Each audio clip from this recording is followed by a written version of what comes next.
Welcome back to the deep dive. This is where we try to cut through the noise. We take a specific stack of sources you've shared with us, could be articles, research notes, you name it, and we really dig deep. Yeah, try to pull out the essentials. Exactly. The key insights, maybe those surprising facts, just enough context so you feel, properly informed without getting totally bogged down. Right. Get a signal from the noise.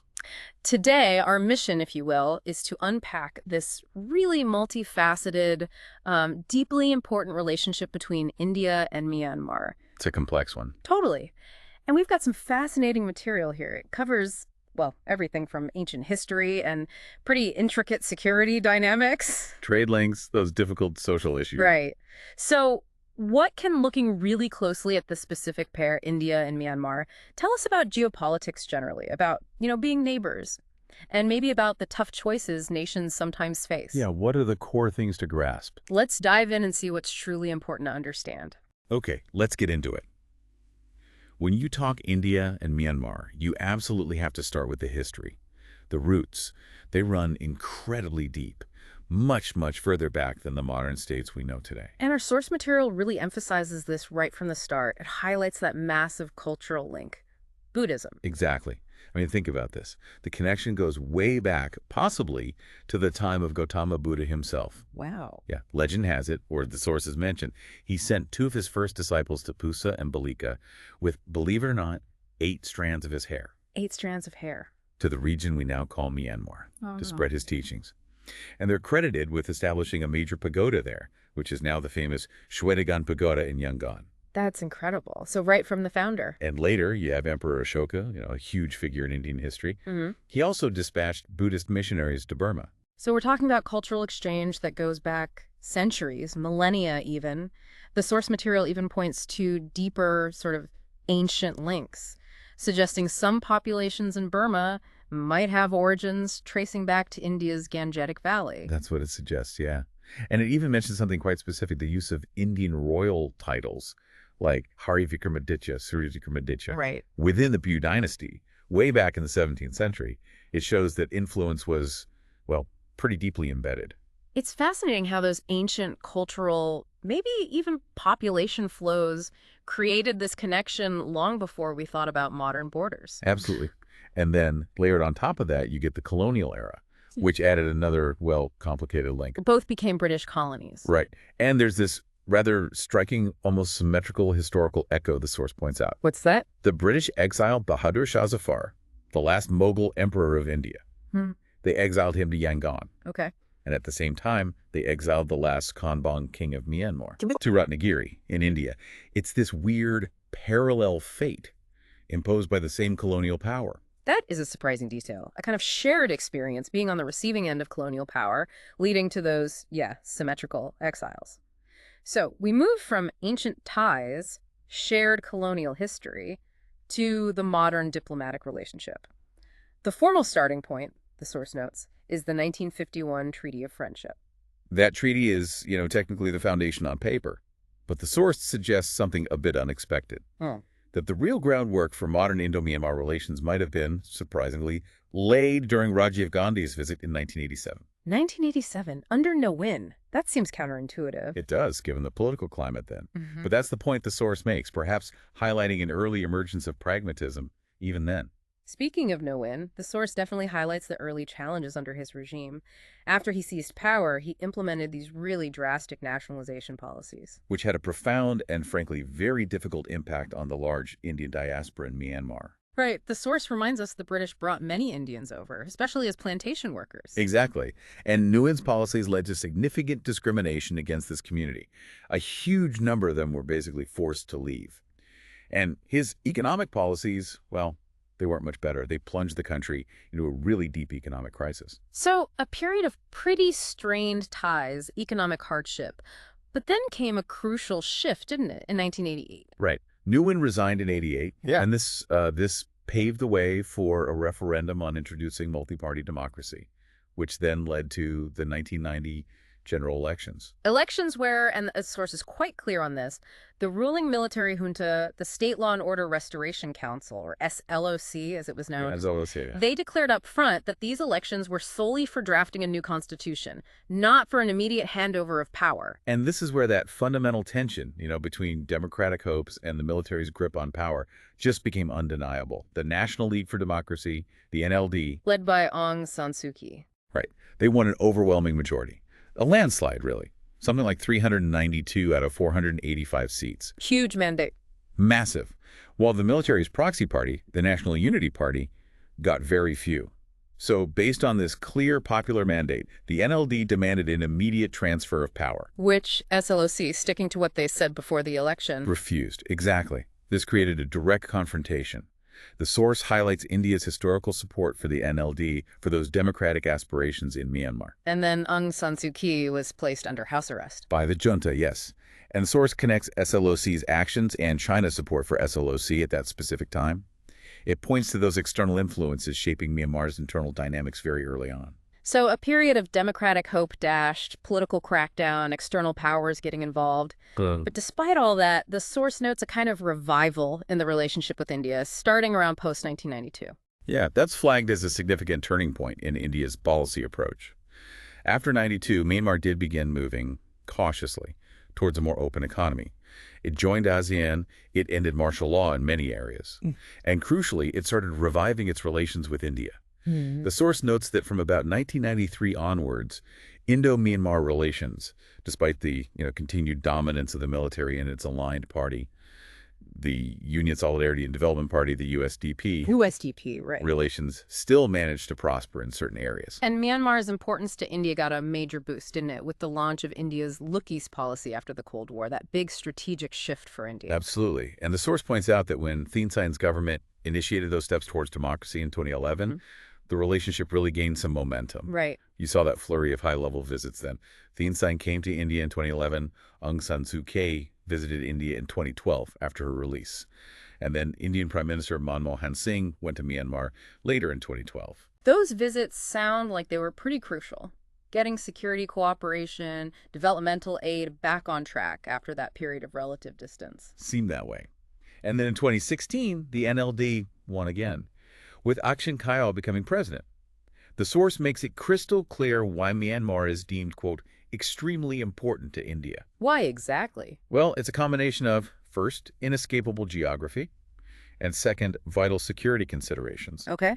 Geographically, Myanmar shares this long land border with several Indian states: West Bengal, Bihar, Odisha, Bhutan, and critically, all of India's northeastern states. All of the Northeast. Plus, it shares a border with China, which is always a major strategic factor for India. Always. And furthermore, and this is a big security concern, Myanmar's territory has unfortunately been used by insurgent groups operating in India's northeast, often involved in drug trafficking, other illicit stuff. Right. So India has sort of maintained these pragmatic, cordial relations even during those long periods of military rule, just recognizing Myanmar's strategic centrality.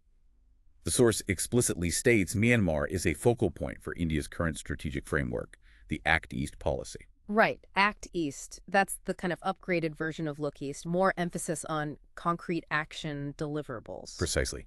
And the source doesn't mince words here. It calls Myanmar the most crucial state for the success of the Act East policy. Most crucial. Okay. The economic potential is seen as huge, primarily in boosting connectivity, leveraging Myanmar's position as a, quote, gateway to Southeast Asia. That phrase comes up a lot. It does. And what's a particularly neat historical detail the source highlights, India actually announced the Act East policy. Where? On Myanmar soil in 2014, during the 12th India-ASEAN summit held there. Wow.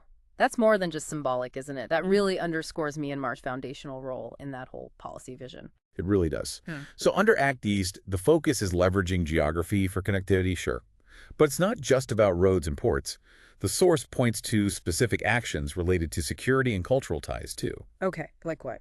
For security, they mention how the 2014 MOU on border cooperation and intelligence sharing, that kind of laid the groundwork for operations like the June 2015 surgical strike. The one the Indian Army conducted? On the inside of the board, yes, but targeting insurgent groups operating from across the boundary.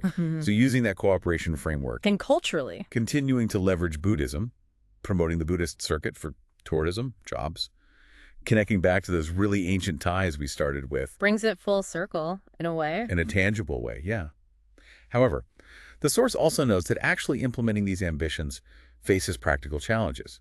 It talks about needing to address bottlenecks to ensure progress on 5 themes. 5 themes. Does it say what they are? The source doesn't specify the themes themselves, no.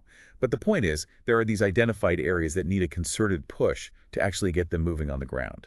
So it's one thing to announce policies, another to make them work.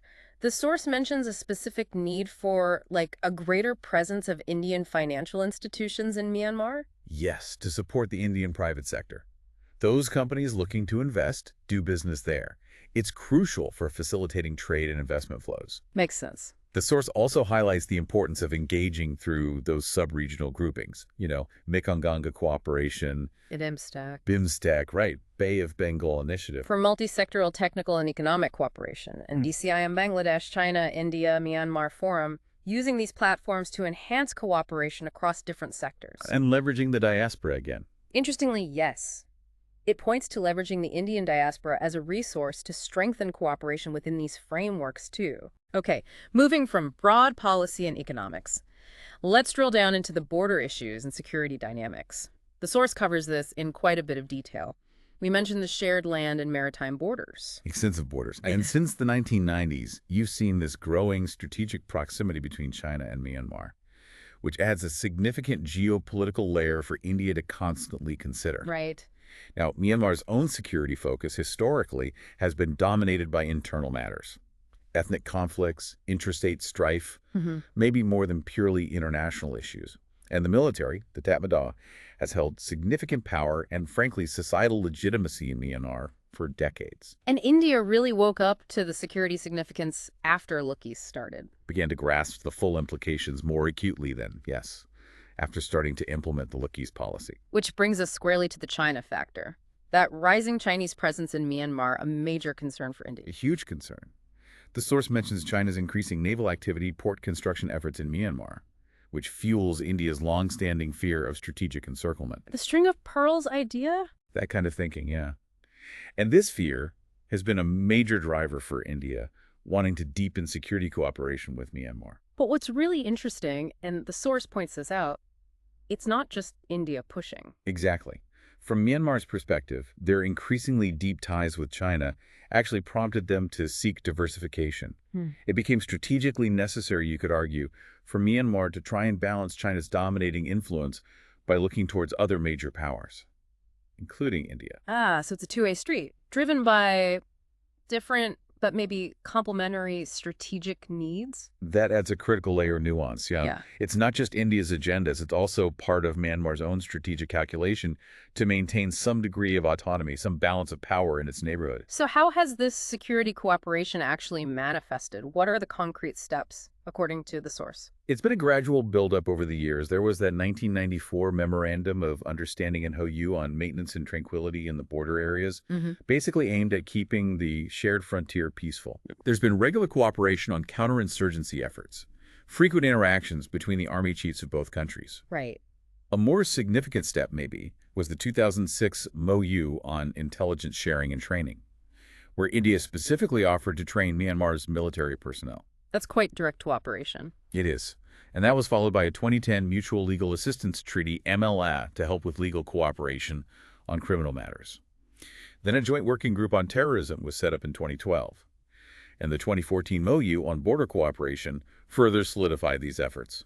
And India is also helping Myanmar with maritime capabilities. The source mentioned that. Yes, assisting Myanmar in building offshore patrol vehicles, OPVs, under something called the Coordination Protocol, or CORPAT arrangement, aimed at enhancing their maritime security capacity. Okay. And the source reiterates that 2015 surgical strike, the one on the Indian side targeting insurgents, as a direct example of the kind of cross-border security issue this whole framework tries to address. So the broad contours are border training, intel sharing, military training. Yeah, and adding naval modernization now, particularly under the Act East policy push. Okay, let's look at the specific drivers for this cooperation, beyond just the strategic balancing.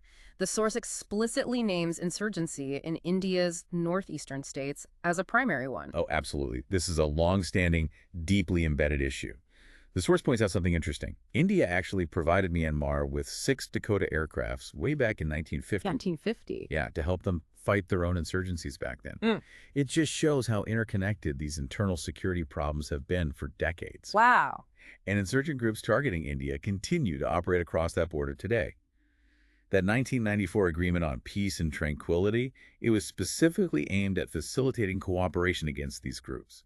And it led to key operations like Operation Golden Bird in 1995. Which the source gives us a specific case study on. We should look at that. Another key driver mentioned is drug smuggling, right? Definitely. Myanmar is a significant part of the infamous Golden Triangle, Myanmar, Thailand, Laos, a major source area for illicit drugs. Heroin, meth. Yeah. And it serves as a crucial transit country for drug trafficking, often linked with gun running, other criminal activities, frequently tied back to those insurgent groups. So it's all interconnected. Very much so. That 2010 Mutual Legal Assistance Treaty we mentioned, that's the primary legal tool to try and address these transnational criminal matters, drug smuggling, gun running. And the source also mentions India's active efforts in capacity building, offering military training to Myanmar's forces to help them tackle these threats on their side, too. Let's zero in on that Operation Golden Bird case study. The source seems to give quite specific details. It does. This operation took place in 1995, primarily in Mizoram, carried out by the 57 Mountain Division of the Indian Army. Now, while it's often referred to generally, the source provides a very specific clarification here. Which is? In reality, it says, it was conducted by the Indian Army alone. Myanmar was not involved in the planning or the execution of the operation itself, although that border cooperation framework presumably allowed the hot pursuit aspect. That's a crucial distinction from the source. So, unilateral action on the ground. What specifically triggered it? It was triggered by intelligence from India's external agency, RNAW Research and Analysis Wing. Okay. RNAW intel indicated a massive consignment of arms destined for northeastern insurgent groups, specifically the Isik Muiva faction, NSCN, in Nagaland and Manipur, Right. had reached Cox's Bazar in Bangladesh. Then, on March 31st, 1995, further intelligence came in. A large number of these insurgents had entered Mizoram. And why Mizoram? Well, the thinking was Mizoram was considered relatively more peaceful at the time. It had a lower concentration of Indian security forces compared to, say, Manipur or Nagaland, which were already heavily militarized dealing with ongoing insurgencies. So seen as an easier transit route? Possibly. In the initial phase, Indian troops were actually airdropped into Mizoram from bases in Manipur and Nagaland. They used radio sets, other means, to try and intercept the insurgents' communications. And the insurgents then crossed into Myanmar. They did. Yeah. On April 5th, 1995, the insurgents crossed the border into Myanmar territory. And they started using local porters to carry their, substantial load of weapons and supplies. Okay. This is when the Indian troops initiated what's militarily termed hot pursuit, chasing them across the international border. And this led to a significant capture. Yes, a key capture. An insurgent named Hathi Barva. And his capture yielded valuable intelligence. Extremely valuable, according to the source. Hathi Barva had reportedly received training from Pakistan's ISI, the Inter-Services Intelligence, near Karachi. Wow. His interrogation apparently provided critical information on their routes, the types of ammunition they were carrying, their networks, and so on. The operations continued through May 95, officially called off May 21st. This case study really illustrates the practical challenges and the necessity of cross-border coordination, even if the operation itself ended up being unilateral on the ground. It puts a very specific face on that border security challenge. Beyond the land border, what about maritime security? That was mentioned as another driver. Yeah, another key driver for cooperation, especially given India's increasing energy interest in Myanmar oil and gas exploration offshore. Myanmar faces its own challenges in its coastal waters, things like piracy, illegal fishing. Right. So India has been actively providing training to Myanmar's naval forces, helping them enhance their capabilities in those areas. Okay, now the source moves on to a really, really sensitive and complex area. Ethnic tensions and the Rohingya question. It starts with the historical context of migration. Yeah, and this context is crucial. Migration from various parts of what was then British India to what is now Myanmar, it began back in the 19th century, largely facilitated by the British themselves. Right. Over time, these Indian migrants, many became quite prosperous, and their economic success, unfortunately, led to insecurity and resentment among some segments of the local Burmese population. And this actually escalated to violence. Yes. The source notes periods of violent revolts against Indian communities, particularly between the 1920s and 1940s. And as we touched on earlier, during Nguyen's time, non-Buddhists were often targeted, which led to another wave of emigration, particularly of Indians. This historical backdrop, it's crucial for understanding some of the current ethnic tensions. And the group's specifically at the center of a major humanitarian crisis now, the Rohingyas. The source explains their origins, right? It does. It explains that Muslims were brought by the British, primarily from Bengal to Burma, starting around 1823, particularly after the British annexed the Rakhine state. They largely remained after Burma's independence in 1948, settling mainly in the southwestern areas, in what's now Rakhine State, formerly Arakan. Okay. The source notes the name Rohingya likely originates from Rohingyas, a term possibly derived from Rakhine in the local language. And a critical turning point in their status was that 1982 citizenship law. Absolutely pivotal and devastating for them. This law effectively rendered the Rohingyas stateless in Myanmar. It denied them formal citizenship and access to all the rights that come with it. The source also highlights some really concerning social and religious dynamics that contributed to recent violence. It mentions movements like the 969 and 786 movements. Yes, it describes the 969 movement, which emerged in the 1990s, associated with promoting a kind of assertive Buddhist identity. Originally conceived, this source says, by someone named Kyle Lin, whose ideas were apparently used by the government to promote Buddhist practices. Then, the 786 movement, emerging later in the 2000s. That draws from the Arabic Abjad numerical system linked to an opening passage of the Quran. In Myanmar, it was often used to mark businesses or areas associated with Muslims. And the source highlights a dangerous misinterpretation of 786. Exactly. A really harmful misinterpretation spread among some Buddhist circles. They believe 786 numerically added up to 21, 7 plus 8 plus 6 was 21, and somehow signified a Muslim ambition to dominate the 21st century. That sounds far-fetched, but dangerous if believed. Extremely dangerous. It fueled insecurity, fear, paranoia among some Buddhists. And the source suggests this contributed significantly to the outbreak of riots in 2011 in the Sittwe-Rakhine region. And the source actually names a figure they identify as a major instigator. It points to Ashenwarathu, describing him as the brain behind the ethnic violence, highlighting his role in promoting this fear and the rise of what the source explicitly terms radical Buddhism. Radical Buddhism, that's a striking phrase. It is. And this environment of fear and persecution, it ultimately led to that mass exodus of Rohingyas in 2015, many fleeing desperately by sea toward Indonesia, Thailand. And those who remain, the source states, are subjected to ongoing ritual ghettoization and persecution. It's a terrible situation. How has India navigated this? The humanitarian crisis? The influx of Rohingyas onto its own soil? Well, India's official legal stance is key here. India is not a signatory to the 1951 UN Refugee Convention or its 1967 protocol. Right. Legally, this means India is not mandated under international law to accept refugees universally. However, the source does state that India has accepted some Rohingyas, but specifically on humanitarian grounds. But India also has significant security concerns related to the Rohingya issue, according to the source. Oh, absolutely. The source explicitly warns that if the Rohingya population, particularly those who have fled or are facing persecution if they become radicalized, they could pose a, quote, serious security threat for India. Okay. This concern has apparently led India to contemplate appointing a special envoy to engage directly with Myanmar on the issue. The source suggests India needs imaginative diplomacy, pushing Myanmar to create conditions for the rehabilitation of Rohingyas, arguing that their continued non-rehabilitation directly harms Indian security interests. And the source draws a direct link between this security concern and those 2017 attacks in Rakhine.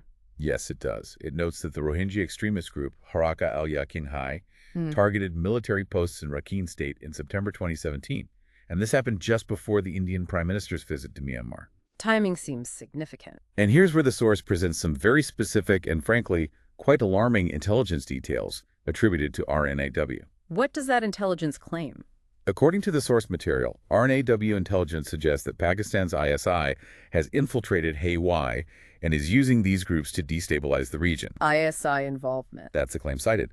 Specifically, the source alleges the ISI used Hay and another group, RNA-SAY, the Arakan Rohingya Salvation Army, to plan those 2017 attacks. It even names the leader of RNA, Hafiz Tohar, as an alleged ISI asset. Wow, specific names. Very specific. Furthermore, it states that another group, Akamol Mujahideen, AMM, has been trained by the Lashkar group, presumably Lashkar-e-Taiba. And that specific ISI officers, named as Brigadier Ashfaq and Major Salamat, were involved in training RSA and Hay militants in Bangladesh's Chittagong Hill tracts. These are incredibly specific and serious allegations presented in the source about external state actors potentially radicalizing Rohingya groups. They are very specific claims. And the source notes that the Myanmar military's counter-operations against the violence by Hay and RSA then resulted in that massive exodus of Rohingya Muslims into Bangladesh. Right. The source gives numbers maybe around 1 million Rohingyas in Myanmar total, with about 40,000 estimated to have come into India. Those are the figures cited, yes. And regarding those Rohingyas currently in India, the Indian government has taken a stance on deportation. Yes. The government decided to deport those who have immigrated illegally. The primary justification cited in the source is national security. Okay. It states that these illegal immigrants, many located in sensitive areas like Kashmir, are considered susceptible to recruitment by terrorist groups, thus posing a security threat to India. The source also mentions concerns that their presence disrupts demographic patterns and the social, political, cultural stability of the regions they settle in. So security and demographic stability are the stated reasons. What does the source say about the legal and maybe the moral dimensions of this? It reiterates India's legal position first. Not being signatory to the 51 Convention or 67 Protocol means no legal obligation to accept refugees universally. It notes India does offer asylum sometimes, case by case, via a long-term visa LTV system, which allows some access to work, education, banking for those who get it. But the UN position? The source mentions the UN has urged India to adhere to customary international law, specifically the principle of non-refoulement, given the Rohingyas' stateless status back in Myanmar. In non-refoulement, is that principle you can't send refugees back to a place where their life or freedom is threatened? Correct. However, the source balances this by stating the Indian government's legal right to deport immigrants if they are deemed a security threat. It concludes this section with a sentence that really encapsulates the difficult tension, presenting it as the source's perspective. Those selective targeting of Rohingya Muslims may be morally incorrect, but places no legal limitations on the government. That highlights the source's framing, this conflict between potential moral arguments and the government's stated legal position and security priorities. It's a stark framing of that dilemma. Okay. A very clear summary of a deeply complex position outlined in the source. Let's shift gears completely now. Let's look at the commercial and connectivity linkages. The source frames this as commercial diplomacy. Right. And here, the picture painted is one of steady, gradual improvement in trade ties. What kind of trade? India imports primarily agricultural products, beans, pulses are big ones, along with forest products. India's exports to Myanmar are mainly things like steel, pharmaceutical products. And the source gives that specific, quite important detail. Myanmar is India's second largest supplier of pulses. That's significant, yeah, especially for India's food security. Absolutely. There's also growing cooperation mentioned in areas like IT and plantation products. Now, when we look at investment, the overall amount of Indian investment in Myanmar is reportedly increasing. With a steady rise, particularly in the oil and gas sectors, you're seeing more Indian companies establishing a physical presence there. Like the Tata Motors truck assembly plant. The source specifically mentioned that one in Magway. Exactly. A concrete example of Indian physical investment on the ground. And in the hydrocarbon sector, there was that 2006 Mo-Yuan cooperation. Indian state-owned companies like ONGC Videsh Limited, JAL, they're involved in exploration development activities. India holds stakes in the Shui gas development area. Right. And private Indian companies too. Jubilant Energy, Reliance operating in shallow water blocks. Yeah. On the financial side, the State Bank of India, SBI, was granted a commercial license in 2016. And during President Chiang Kai-shek's visit that year, Myanmar agreed to give SBI permission to expand its operations. So investment is diversifying a bit beyond just oil and gas. What about trade ambitions, promotion efforts? Well, the fifth India-Myanmar Joint Trade Committee meeting back in February 2017 apparently aimed to significantly intensify trade. They set a new bilateral trade target, quite ambitious, $10 billion within the next 5 years. $10 billion. And under the Act East policy, there is a clear push to boost trade at both the maritime level and particularly along the land border, promoting trade through that Moritamu post on the Manipur-Myanmar border. Maritime trade is also meant to be strengthened through a major infrastructure initiative, the Caladan Multimodal Transit Transport Project. Ah, yes, the Caladan project. That seems really central to the whole connectivity push. The source gives us a detailed look at this one, right? It does. And this project, it's been in the works for a very long time. The Detailed Project Report, the DPR, was actually prepared way back in 2003, 2003. and the framework agreement was signed in 2008. As of the source's context, which was around 2017, it was anticipated to become operational for shipments relatively soon. The core idea, the big vision, is to create a multimodal transit route for goods shipped from India's east coast ports Kolkata, Chennai. to India's northeastern states, but passing through Myanmar. Bypassing that narrow, often congested Siliguri corridor, the chicken's neck. Precisely. The strategic aims are pretty clear. Stimulate economic development in India's northeast, integrate the region more closely with Southeast Asia, and provide the Northeast with crucial sea connectivity, which it currently lacks. And it's multimodal. Yes, designed to use a combination of sea, river, and road transport. The source provides the specific financial detail, too. The Indian cabinet approved 2,400 crores for the project back in October 2015. Okay, that's significant investment. What are the key challenges cited by the source for Caledon? Interestingly, the source doesn't specifically mention land acquisition or environmental issues as major problems for the Caledon project itself, which are often common hurdles for big infrastructure projects like this. Right. However, it does note that security threats from insurgent groups operating in the region and also cost overruns are recurring challenges that affect such projects in that area generally. So, not unique to Caledon, but a general risk profile for working in that region. Can you detail the specific route, how it's supposed to work? Absolutely. The source describes the route like this. Cargo travels by sea from Kolkata on India's east coast to Sitwe port in Myanmar's Rakhine state. Okay. From Sitwe, it moves upstream by river, the Caledon River, to a place called Paletwa, also in Rakhine. And finally, from Paletwa, a highway connects across the border to Zoranpuri in Mizoram, India. Sea, then river, then road. That multimodal sequence makes sense. What are the expected benefits once it's fully up and running? Boosting employment opportunities in the region, that's a big one, and lowering the cost of essential goods, particularly food prices in India's northeast. Those are cited as major potential economic benefits. Sounds positive. Any downsides mentioned? Well, the source does point to a potential negative consequence. Concerns that the increased intrusion and development spurred by the project could pose a threat to the unique local heritage of the region it passes through. A reminder that development projects often have complex trade-offs, yeah. The source also mentions other specific road projects identified during those recent high-level visits. Yes, these were highlighted in analyses of visits, like the 2017 Indian PM's visit. They included things like repairing the Tamu-Kaleva Road, constructing the Kalawayargi corridor, and building the Retitim Road. So ongoing road upgrades, too. Beyond just infrastructure, promoting people-to-people contact is also flagged as a focus, with immigration facilities agreed upon for the Tamamora and the Rizalcathar border points during President Kaya's 2016 visit. It's clear that physical and logistical connectivity is a massive plank of the Act East agenda with Myanmar. Let's try and pull this all together now, looking at those recent high-level visits and the source's overall analysis of the relationship.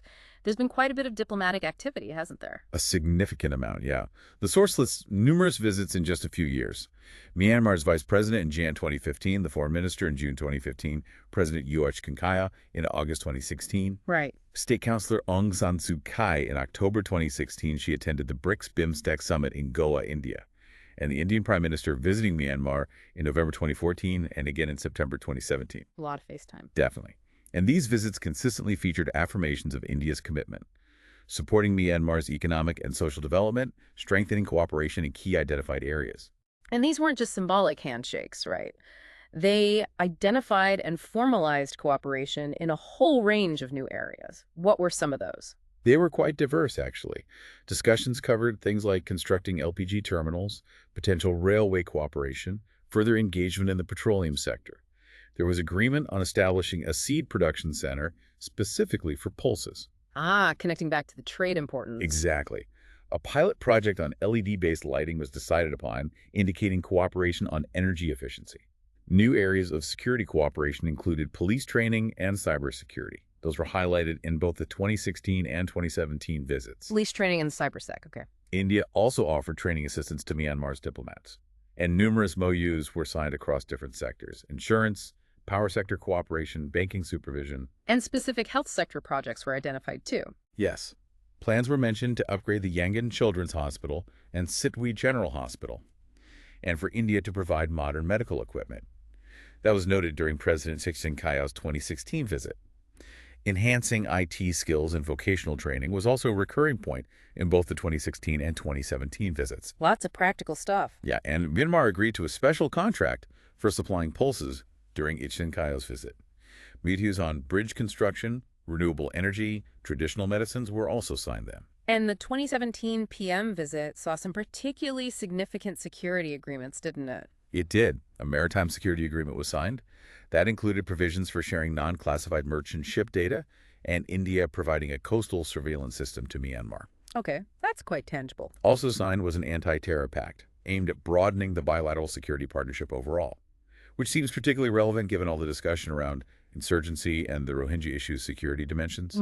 In developmental assistance, specifically for a Rakhine State Development Program, was announced during that 2017 visit as well, directly linking development aid to the very region at the heart of the Rohingya crisis. So a lot of concrete steps emerging from these high-level engagements. Let's turn then to the source's final overarching analysis of this incredibly complex relationship. It starts by restating some fundamental geopolitical realities. All right, that Myanmar holds this unique position. It's the only Southeast Asian state that shares a direct land border with India. Historically, as we said, both part of the British Empire. Yeah. And from India's foreign policy perspective, Myanmar is classified as a near neighbor, considered well within its area of interest. And as we've discussed quite a bit, India has those concerns about rising Chinese influence there. Absolutely. India aims to, quote, delimit Chinese assertion in Myanmar, essentially viewing Myanmar as being, to some extent, in the Indian sphere of influence.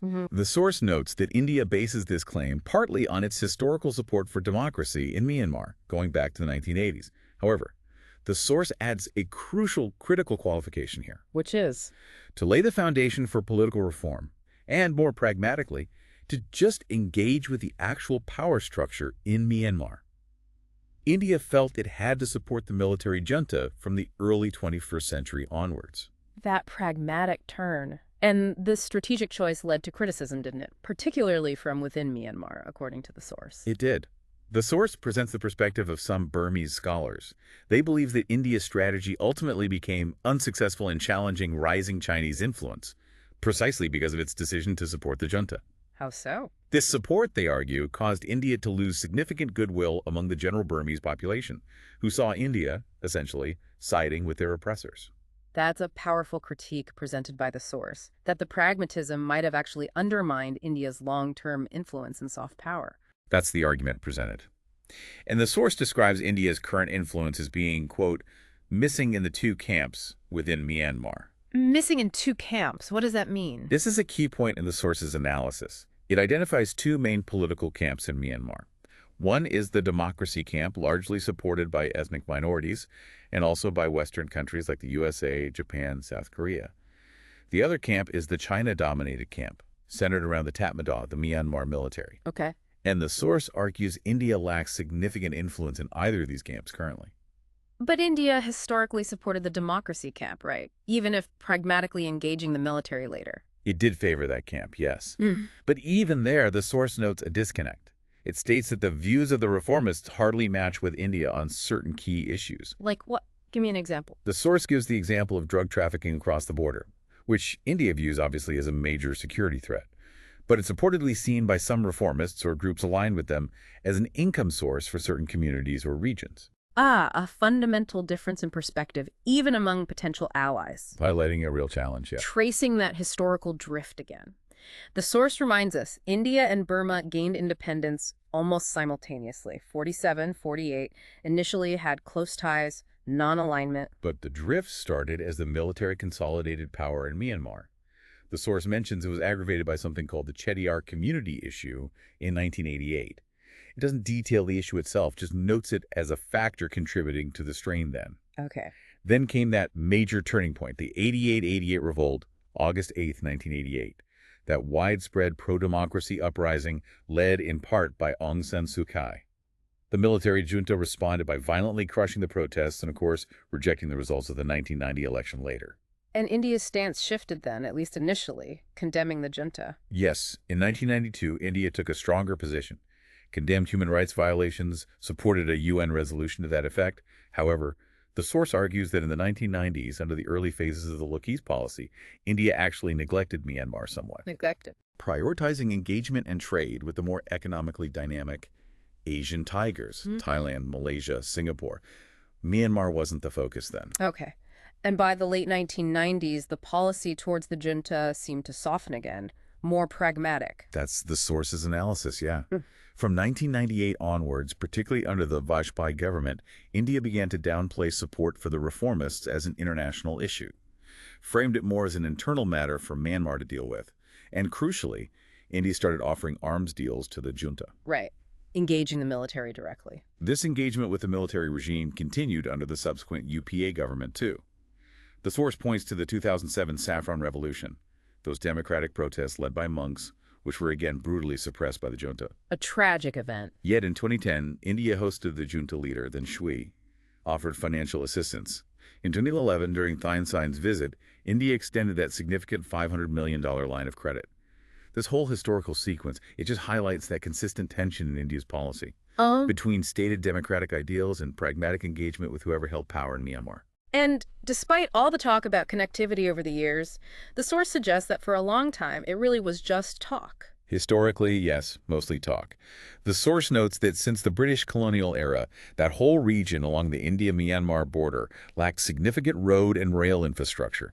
Just too difficult. Why? Combination of factors: logistical difficulties, really tough terrain, mountains, jungles, and the constant presence of insurgent groups on both sides of the border, making large projects risky and expensive.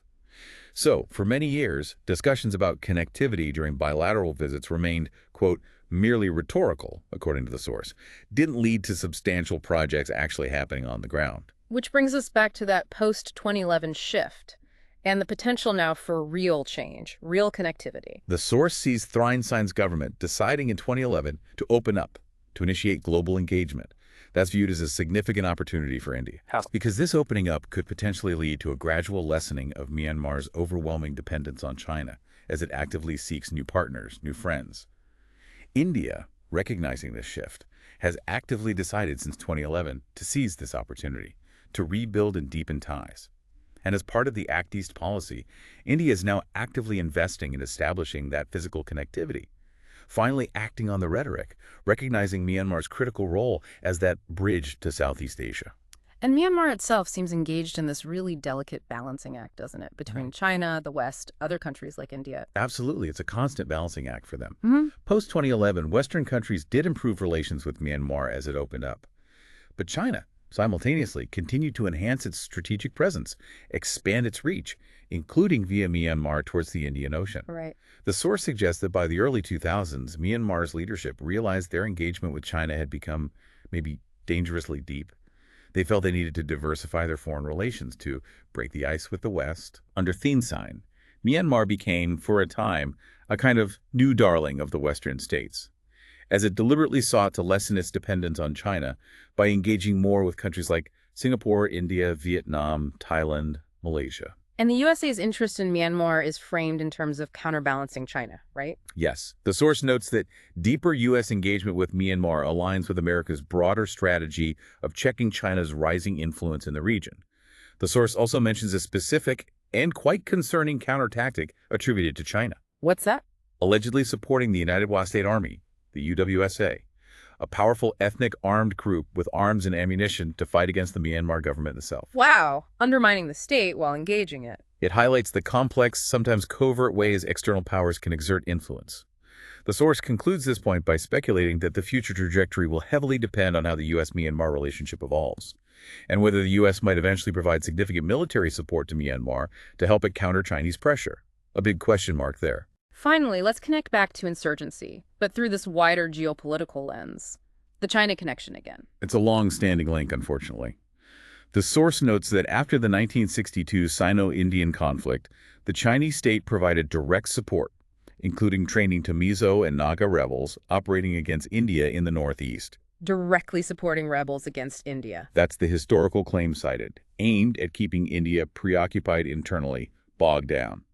This support reportedly continued until the end of Mao's rule. And India's more recent actions against insurgent groups, they reflect the normalization of ties with Myanmar, allowing for greater focus on border security now. Precisely. India signed that framework peace agreement with the NSCN-IM group in 2015, and the source reminds us again of the 2015 surgical strike, the one conducted on the Indian side against the NSCN-K faction, as a key action demonstrating India's security focus in the region now that cooperation with Myanmar is more feasible. So, as relations normalized between India and Myanmar, India felt more confident to aggressively augment connectivity, viewing projects like that India-Myanmar-Thailand highway as the potential next game changer for the entire region. Wow. We've really covered the waterfront here, from those ancient Buddhist links and shared colonial fate, through the dramatic shifts in political relations, balancing democratic ideals with military pragmatism, the incredibly intricate and vital border security challenges, including those startling intelligence claims of external Yeah, interference, the ISI and China allegation. to the profound humanitarian and security dimensions of the Rohingya issue, and now this ambitious push for economic ties and physical connectivity that could genuinely reshape the region. It's a relationship just defined by its incredible complexity, isn't it? And its fundamental strategic importance for India's whole vision in Southeast Asia. It really is. And considering that tumultuous history, the shifts in India's policy towards Myanmar's various regimes, and Myanmar's own constant necessity to navigate the influence of global powers like China and the West, here's something maybe to think about, drawing from the source's analysis. Yeah. How might the successful implementation, or perhaps the continued challenges and delays of these major connectivity projects, like Haladan, like the Trilateral Highway, how might that intersect with those ongoing security concerns? Everything from the potential for radicalization linked to the Rohingya crisis to the activities of the long-standing insurgent groups. How do infrastructure and instability interact? Exactly. What could this dynamic interplay of big development projects and persistent security risks mean for the fundamental character of the India-Myanmar relationship in the coming years? And maybe, what are the broader implications for regional stability or instability, depending on how it plays out? That is a huge question to ponder. The intersection of development and security right on that critical border. Thank you for joining us for this deep dive into India and Myanmar. We really hope this has given you, our listener, a richer understanding of the many forces shaping this crucial bilateral relationship, and maybe encouraged you to keep thinking about how all these complex pieces fit together.